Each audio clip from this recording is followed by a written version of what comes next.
Am I a good candidate for a transplant as an African American female? What kind of coverage can I expect? African American woman, traction alopecia, and damage from relaxers. Assuming I am a good candidate, what results can be achieved in terms of coverage, number of procedures, etc.? I realize these are just photos. I am just trying to understand what I'm working with. Is my hair loss too substantial to be corrected? The closer pictures are more distorted from the lens.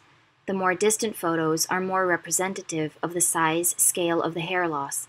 How many procedures? Thank you for your question. You've submitted several photos, and you state in your question that you have hair loss based on a combination of traction alopecia and hair relaxers and damage related. And you're asking about hair transplant and expectations for coverage. Well, I can certainly give you some perspective. Of course, this is in the absence of a physical examination, but a little bit of background. I'm a board-certified cosmetic surgeon, fellowship-trained oculofacial plastic surgeon, and I've been practicing in Manhattan and Long Island for over 20 years. I've been performing hair transplant surgery for this time as well, and in addition, I'm the founder of TrichoStem Hair Regeneration Centers, a non-surgical alternative to hair transplantation. And this technology that we offer for people with genetic pattern loss, such as male and female pattern hair loss, was actually derived from experience for hair transplant. So I'll speak to you a little bit about the assessment process and what is specific issues that are applicable to people of African descent. So first of all, in terms of coverage, you want to measure out essentially prior to a proposed procedure. What I do is I measure the square centimeters that we would try to fill. Now, you have a large area that needs help. The area of the temples as well as the frontal hairline, which means that you are now having to determine how much you can fill based on how much hair is available in your donor area.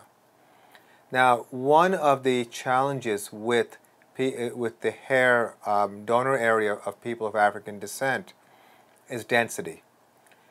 Although we often feel by perception that people of African descent have a lot of hair, the problem is that the density of hair is not as high as people who are Caucasian or Asian. The basis is probably because the hairs are individually are very curly, which means the hairs can't be that close together in nature. So, but on the flip side of that, the benefit is you get a good amount of coverage because of the curliness of the hair. Also, from the technical side of transplantation, there is a challenge in placing the hairs so that they don't become ingrown, as well as so that they grow in a good direction. So, I think that an evaluation is critical for you to determine how much is realistically possible with one transplant.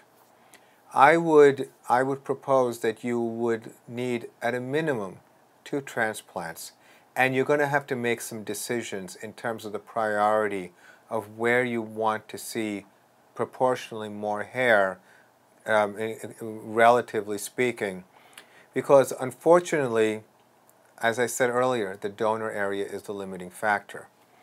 Now, several years ago, one of the biggest challenges that we were dealing with, and it's always a challenge with hair transplant, it's not just getting enough grafts, but also getting grafts to survive.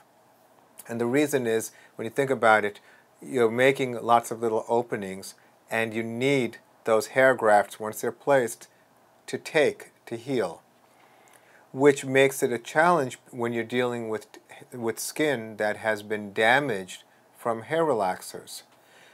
Hair relaxers are essentially something in the sodium hydroxide or potassium hydroxide family. Chemicals comparable, that's what's used in drain cleaner. And unfortunately, this can cause burning of the skin and thinning of the skin. So we used a material called extracellular matrix. Extracellular matrix is derived from pig bladder, which is used for wound healing, and it helped us improve the healing of the hair grafts.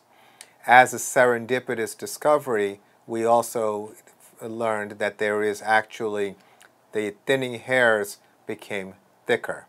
Now, this is probably not the situation for you, so in terms of what we're doing for people with pattern loss, we call it hair regeneration, where we actually inject platelet-rich plasma and extracellular matrix to help men and women with hair loss. I think in your situation, if you were to, for a person like yourself in our practice, we would use variation of this treatment for maximal viability. Now, it is remarkable how resilient hair can be. I've actually implanted hair in a circular scar which was damaged from a chemical, hair relaxer, and the hair was able to grow very nicely. So whether it's and the reason I'm mentioning is this scar was very, very thin. It was like, it just really almost, you can go right through it. But thanks to the technology and method and technique, it worked out very, very well. So you have to meet with hair transplant specialists. You have to learn what your realistic opportunities are. Make sure that you feel comfortable.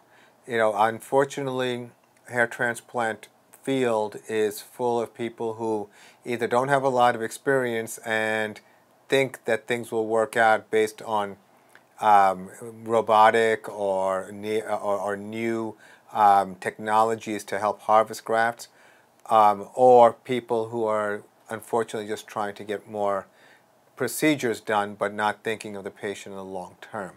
So you want to meet with a surgeon who is going to be there for you throughout the procedure and beyond the procedure, and get some opinions as to what is realistic. I doubt if you're going to be able to have enough of a donor area to be able to get the full coverage you want. And you may want to think of other options, such as micropigmentation and other things to help you improve your overall appearance. So I hope that was helpful. I wish you the best of luck. Thank you for your question.